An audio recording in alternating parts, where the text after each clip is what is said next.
Cambridge IELTS 6 by University of Cambridge ESOL Examinations, published by Cambridge University Press. This recording is copyright. CD 1. Test 1. You will hear a number of different recordings and you will have to answer questions on what you hear.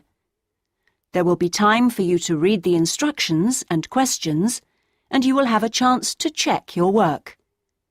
All the recordings will be played once only. The test is in 4 sections. At the end of the test, you will be given 10 minutes to transfer your answers to an answer sheet. Now turn to Section 1.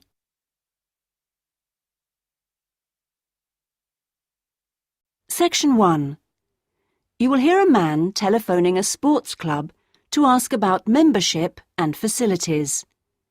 First, you have some time to look at questions 1 to 4.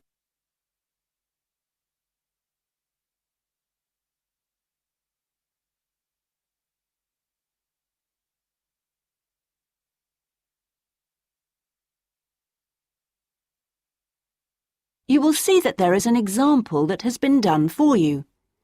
On this occasion only, the conversation relating to this will be played first. Good morning. Sorry, it's gone 12. I'll start again. Good afternoon, Kingswell Sports Club. How can I help you? Oh, good afternoon. I was wondering if you could give me some information about membership and facilities. The name of the sports club is Kingswell, so Kingswell has been written in the space. Now we shall begin.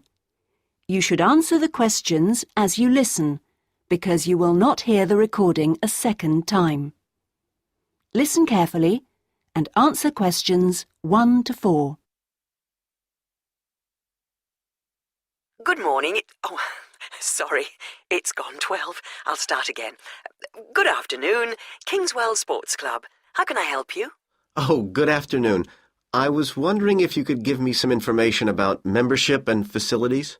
Of course. What would you like to know? Do you have tennis courts, for example? No, I'm afraid we don't.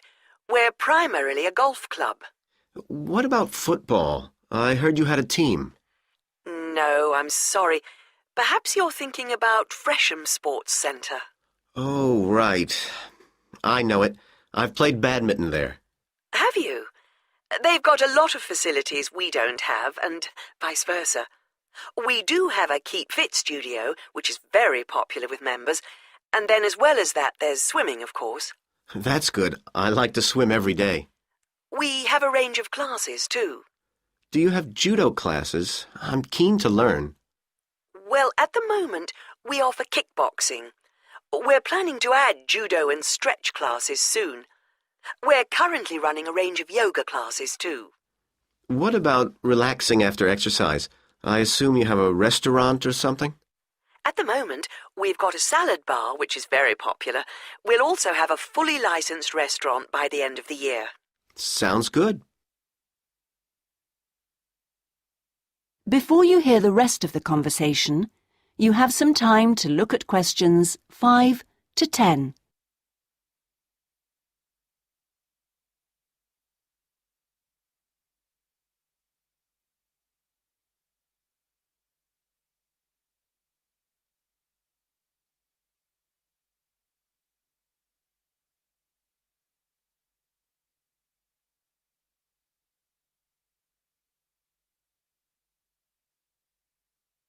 Now listen and answer questions 5 to 10. What kind of membership are you interested in? Not really sure. What are the options? Well, there are 3 different membership schemes. I see. What's the difference? Well, the first one's called Gold, and you can use all the facilities at any time of the day or week. You can also join in as many classes as you like for free. That sounds good. Is it very expensive? Well, you pay a £250 joining fee, and then it's £450. Oh, no, I'm sorry. It's just gone up by £50. Sorry about that. It's now £500 for the annual subscription fee. Right, got that. And what's the next type? Well, that's silver. It's the same as gold, except you have to pay a small fee of £1 per lesson for any you do, and you can only use the centre at certain times. I see. So when exactly?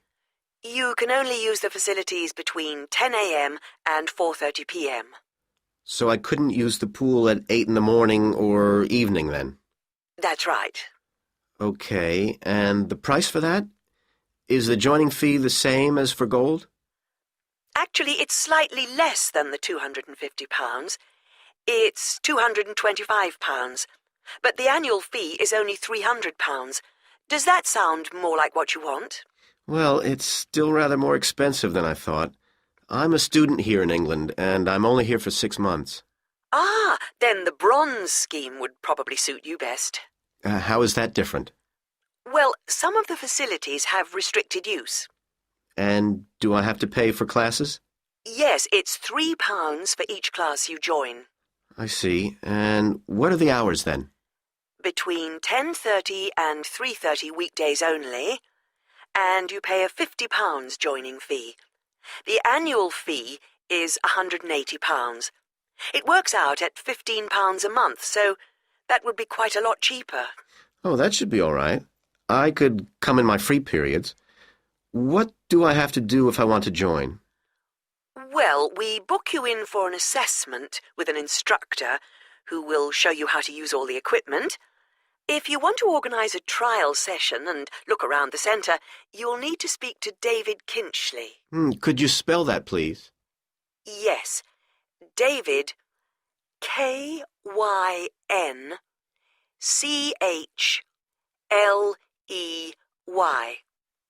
I'll give you his direct line number. It's 0458 95311. Thanks. Thank you for calling Kingswell Sports Club. That is the end of section 1. You now have half a minute to check your answers.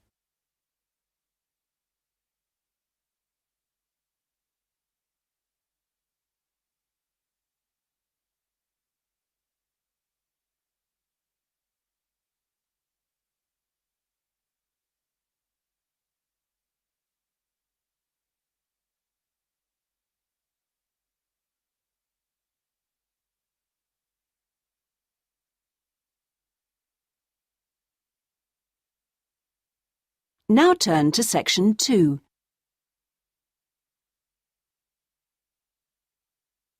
Section 2. You will hear a local radio broadcast about the Rivendell City Theatre. First, you have some time to look at questions 11 to 16.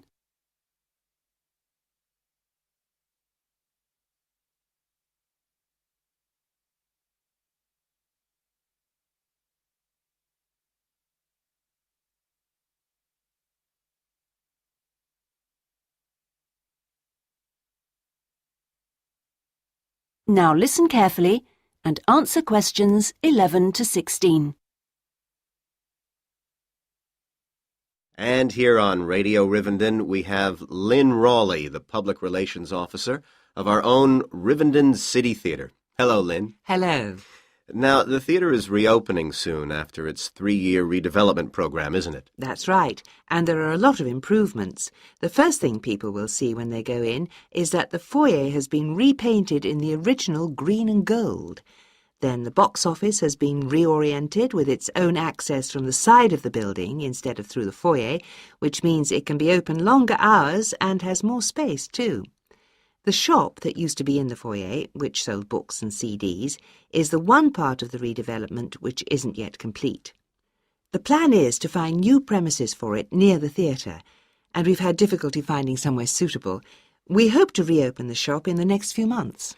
Will audiences find any difference in the auditorium? Yes, we've increased the legroom between the rows. This means that there are now fewer seats, but we're sure audiences will be much happier. And we've installed air conditioning so it won't get so hot and stuffy. We already had a few seats which were suitable for wheelchair users, and now there are twice as many, which we hope will meet demand. Something else that will benefit audiences is the new lifts. The two we used to have were very small and slow. They've now gone, and we've got much more efficient ones. Anything for the performers?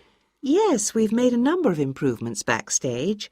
The small, dark dressing rooms we used to have been converted into 2 large, airy rooms, so they're much more comfortable now. And the state-of-the-art electronic sound and lighting systems have been installed. Before you hear the rest of the talk, you have some time to look at questions 17 to 20.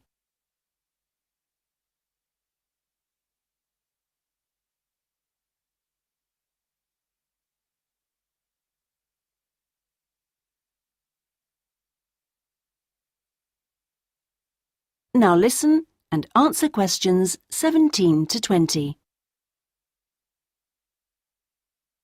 Okay, so what's the first play that audiences can see when the theatre reopens? We've got a very exciting production of Peter Shaffer's Royal Hunt of the Sun, which is currently touring the country. That starts on October the 13th and runs till the 19th. We're experimenting a bit with the time the curtain goes up. We used to start all our performances at 7:30, but that made it difficult for people to go home by public transport. So instead, we're beginning at 7, because at 9:45, when it finishes, there are still buses running. Tickets are already selling fast. The Friday and Saturday performances sold out almost immediately, and in fact now there are only tickets for Monday and Thursday. How much are they? We've introduced a simpler price structure. Ticket prices used to range from £6 to £30, but now they're all £18. They're available from the box office, in person, by phone, fax or post, or online. Okay, Lynn, now if you'd like to give the contact details for the theatre so that our listeners can... That is the end of section 2. You now have half a minute to check your answers.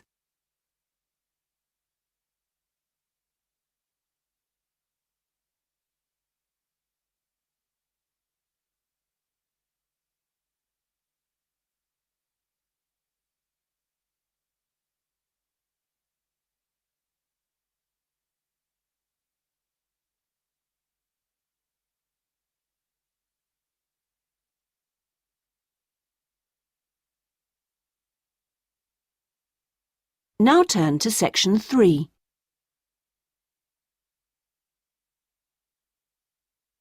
Section 3. You will hear a man inquiring about college courses. First, you have some time to look at questions 21 to 25.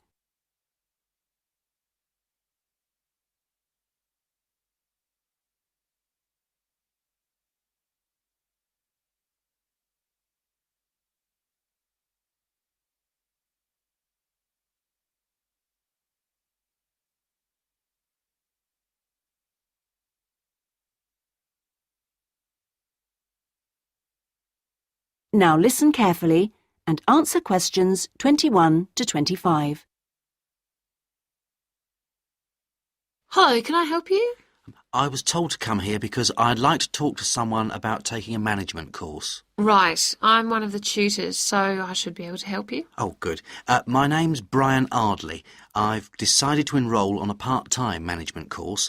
A friend of mine took one last year and recommended it to me. Right. Is there anything I should do before the course, like reading or anything? We prefer to integrate reading with the course, so we don't give out a reading list in advance. But we like people to write a case study describing an organisation they know. I've already done that, as my friend told me you wanted one. But would it be possible to sit in on a teaching session to see what it's like? I haven't been a student for quite a while. Fine. Just let me know which date and I'll arrange it with the tutor. Now, could I ask you about the college facilities, please? Anything in particular? Well, the course is 1 day a week, all day, isn't it? So presumably it's possible to buy food. Yes, the refectory's open all day. Does it cater for special diets? I have some food allergies. Provided you warn the refectory in advance, it won't be a problem. Good. What about facilities for young children? I'd like to bring my daughter here while I'm studying. How old is she? 3. Then she's eligible to join the nursery, which is supervised by a qualified nursery nurse. The waiting list for a place is quite long, though, so you ought to apply now. OK. I don't know if our careers advice service would be of any interest to you. Yes, it might help me decide how to develop my career after the course. The centre has a lot of reference materials and staff qualified to give guidance on a one-to-one basis. I noticed a fitness centre next to the college. Is that for students? It's open to everyone, but students pay an annual fee that's much less than the general public pay.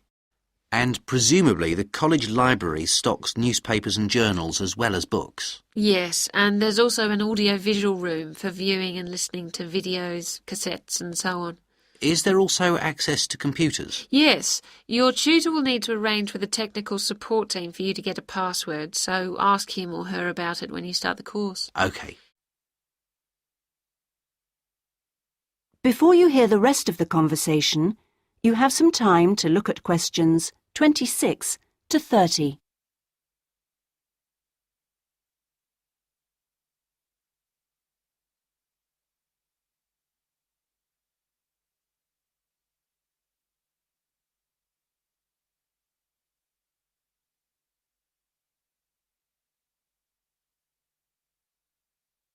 Now listen and answer questions 26 to 30. By the way, do you know about our business centre? No, what's that? It's a training resource, a collection of materials for people to study on their own or use in their own organisations. Uh-huh. You mean books and videos? Yes, and manuals for self-study, plus a lot of computer-based materials so people can work through them at their own speed and repeat anything they aren't sure about. And you can hire laptops to use in your own home or workplace, as well as printers that you can take away. Does it have anything that I could use to improve my study skills? I don't have much idea about report writing, and I'm sure I'll need it on the course. Oh, yes, there's plenty of useful material. Just ask one of the staff. Does the centre cover all the main areas of business? Yes, topics like finance and, of course, marketing, that's a popular one. Local managers seem to queue up to borrow the videos. So it isn't just for students, then? No, it's for members only, but anyone can join. How much does it cost? £100 a year for a company and £50 for an individual, with no discount for students, I'm afraid. Well, that's very helpful. Well, I think that's all. I'd better go home and fill in the enrolment form. Thanks for all your help. You're welcome. Goodbye. Goodbye. That is the end of section 3. You now have half a minute to check your answers.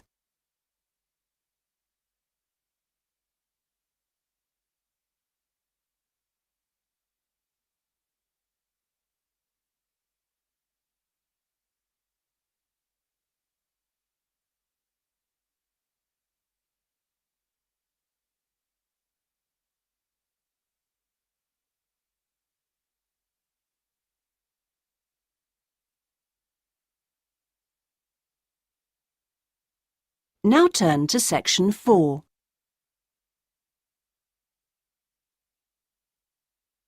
Section 4.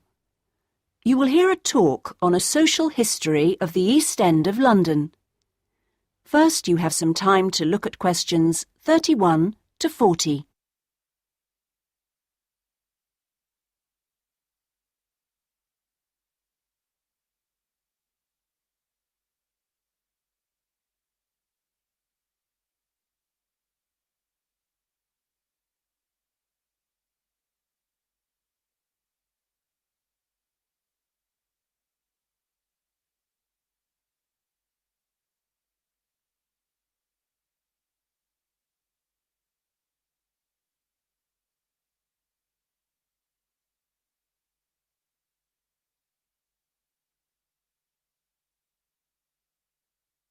Now listen carefully and answer questions 31 to 40.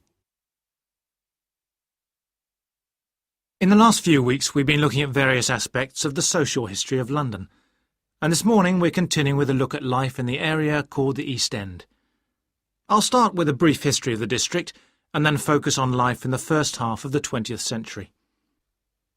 Back in the 1st to the 4th centuries AD, When the Romans controlled England, London grew into a town of 45,000 people, and what's now the East End, the area by the River Thames and along the road heading north-east from London to the coast, consisted of farmland with crops and livestock, which helped to feed that population. The Romans left in 410, at the beginning of the 5th century, and from then onwards, the country suffered a series of invasions by tribes from present-day Germany and Denmark, the Angles, Saxons and Jutes, many of whom settled in the East End. The technology they introduced meant that metal and leather goods were produced there for the first time. And as the East End was by the river, ships could transport goods between there and foreign markets. In the 11th century, in 1066 to be precise, the Normans conquered England, and during the next few centuries London became one of the most powerful and prosperous cities in Europe. The East End benefited from this, and because there were fewer restrictions there than in the city itself, plenty of newcomers settled there from abroad, bringing their skills as workers, merchants or moneylenders during the next few hundred years. In the 16th century, the first dock was dug, where ships were constructed, eventually making the East End the focus of massive international trade. And in the late 16th century, when much of the rest of England was suffering economically, a lot of agricultural workers came to the East End to look for alternative work. In the 17th century, the East End was still a series of separate, semi-rural settlements. There was a shortage of accommodation, so marshland was drained and built on to house the large numbers of people now living there. By the 19th century, London was the busiest port in the world, and this became the main source of employment in the East End. Those who could afford to live in more pleasant surroundings moved out, and the area became one where the vast majority of people lived in extreme poverty and suffered from appalling sanitary conditions.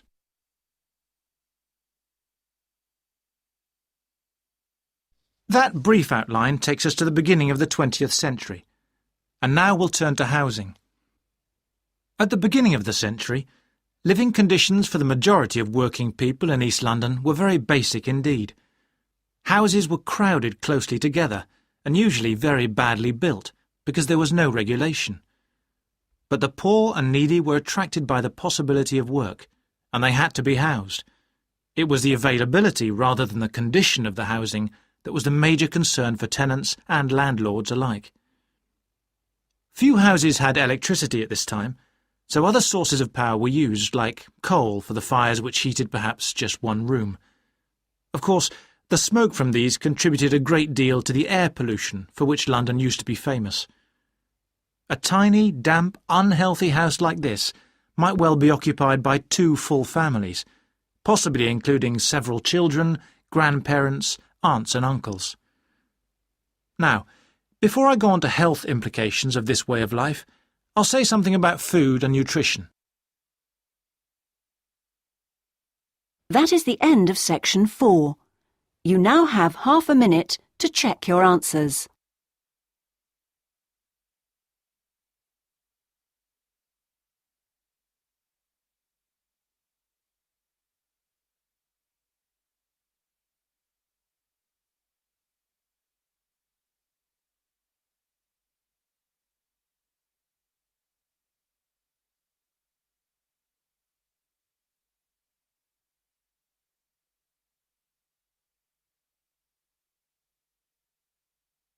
That is the end of the listening test. In the IELTS test, you would now have 10 minutes to transfer your answers to the listening answer sheet.